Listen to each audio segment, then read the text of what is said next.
Hey, how's it going? It's Diddle here, bringing you a look at how I made the second version of my Sirge the Tenrec custom Sonic figure. So unlike my other videos, this is the first time I'm actually going to be making a brand new mold out of the figure that I'm going to be customizing. So it's not like the Sonic video with the elbow joints, and it's not like the Amy video where we're just doing minor adjustments. This is a heavy adjustment we're going to make to this Sonic figure. So as you can see, I've just been disassembling both figures and taking them apart. I obviously needed a Sonic figure for this custom, but I also used an Aladdin from the Disney Storybook series. I'm sure it's called that, but I'll put it up on the screen anyway so you can see exactly which one it was that I used.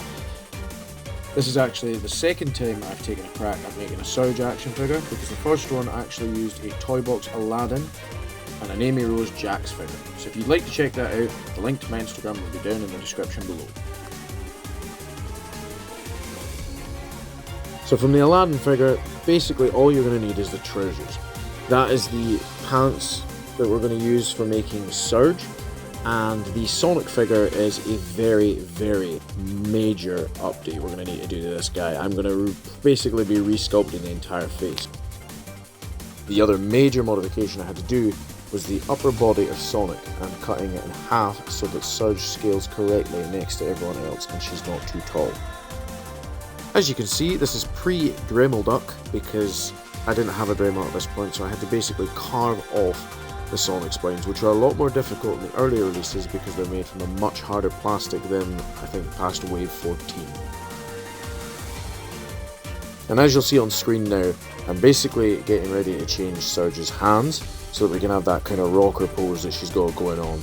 And this is where the Milliput sculpting is going to come in, which is something that I haven't done in a video before.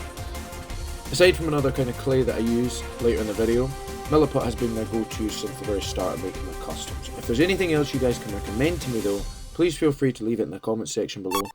And while I remember, if you like this kind of content, please make sure to like and subscribe and hit that bell for notifications.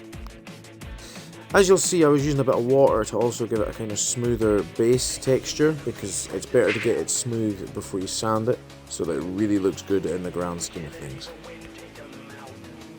Next up, and are you ready for some nightmare fuel? Here's the new face of Sirge. So what I've basically done here is I've taken off the muzzle so that I could sculpt in a much more aggressive looking smile that Sirge is most iconic for, her teethy grin. I also dyed the pants and I've put on the belt for Sirge's pants. Now these little green joints you'll see on screen are actually from a Bulbasaur Mega Constructs figure, which you'll see on screen, and I'm going to be using this in a way to attach the feet to Aladdin's legs. This was something I really wanted to do with my second Sirge figure, was give her a lot more articulation in the legs so that she can get a much more grander scheme of poses out, because Sirge is very well known for expressive posing, and especially the punk rock poses she can pull off. And with this ball joint in the legs and the feet, it's going to really amp up the articulation for the figure. The next thing I move on to here is just basically checking the height of Sirge next to Sonic so that I know she's accurate. Now we're moving on to the sculpting part of Sirge's head. So what I usually like to do is I use a pencil to kind of draw in some lines, put a little bit of water on there just so it's easier to like run through the Milliput. But I'm basically wanting to try and scan line art for where I want to sculpt in the smile.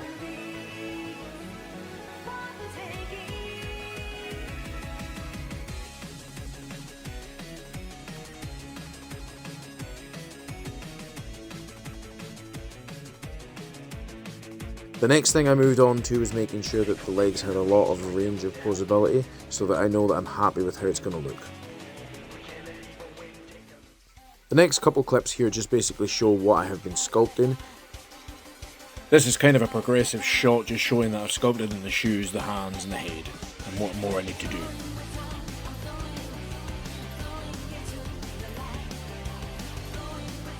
The next thing I'm going to be showing you here is Hobbycraft's air drying clay. Now the thing that I love about this stuff is it's exactly as it sounds. It's air dry. It's super light. It's really easy to use and you can get some really accurate sculpts. It doesn't take too long to dry either, which means you can get stuff really quickly made and it'll make a really accurate looking sculpt like you'll see here. The other thing I wanted for this hair piece of Sirge's is articulation. I wanted to give the Sirge figure as much articulation as possible, and the fact that this is going to be on her head might make her top heavy, so this was the perfect material to use. As you'll see, I'm using that same joint from before from her legs for her head here. That way it's going to give it a real range of possibility for poses and durability. It's going to make this figure look amazing in the end. Once you're happy with how it looks, you just got to glue it in and then wait for it to dry. Glue it in both places and then you can test it out and see how it's going to be. So the next thing I'm going to do here is paint the body, because the body's basically done. The only part we've got left are the shoes and the head, and that'll be the next part that we're going to be moving on to.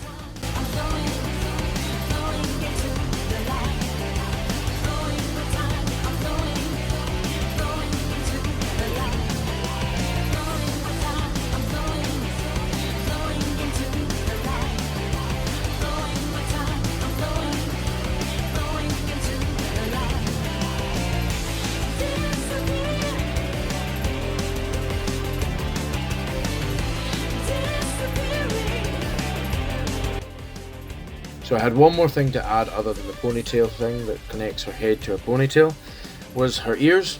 I wanted to make them look as symmetrical as possible so I can get this custom looking as clean as possible. The next thing I'm moving on here to do is the stripe on her trousers, which I used masking tape to kind of cover up that part because I really want to get it as straight as possible. And when you're painting, always use masking tape, because masking tape is your best friend for covering parts that you need to cover up. So here you'll see I'm just kind of finishing up the painting, and once you take off the masking tape you should be left with a really kind of straight line. That's basically what you want. You can go back and touch up a few bits here and there and just make it look to your desired liking. So here's an update now on the shoes. I wanted to make these look as accurate as possible, so that means that I'm going to have to go in and add the bottom soles, which a lot of people I would probably imagine wouldn't mind not seeing, because you're not going to see that on the figure very much unless you're doing some dynamic poses, which with the added articulation I really wanted to capture that look. So by this point in time I had acquired a Dremel, so we're going to be using that for the soles of the shoes. So now with the milliput in place, I'm going to be bringing in my old Sirge figure, which you're going to get to see more of in just a sec, to make sure I get those correct details on the shoe soles, because that's where I really want to make some accurate, representation of the character. And with that, I'm just basically painting up the last parts of the figure that I need to get correct, and we'll basically be moving on to the glamour shots as such. So here we go. And here she is, my Sirge the Tenrec version 2 custom Sonic figure. Now there would have been a lot more footage included in here, but I had to make a little bit of a condensed video because the original file had over an hour's worth of footage, and I have to really kind of condense down what is important for you guys to see so that it's not too long and drawn out. So the first comparison shot I want to show you guys is my old Sirge the Tenrec custom, which there was only the IDW reference sheet to go off of, and I can definitely see the sign of age in here. I like to say I've improved, and I definitely think I've done myself a service here in making a better looking Sirge. The old one to me just didn't look right. Here she is next to the other two customs I've shown off on this channel, and I think the height is just perfect for her. She's just a little bit smaller than Sonic and she's a bit taller than Amy. My last shot I wanted to show off here was her next to Starline and Kit, both who I've shared on my Instagram if you'd like to check them out. But this is the comparison shot that I was really excited to show off. Lastly, I'm just going to leave you with some photos just to show off Sirge's abilities and the poses you can get with her. With that, thank you so much for watching. Be sure to subscribe and look forward to some new customs coming in the future. Take care guys, peace out.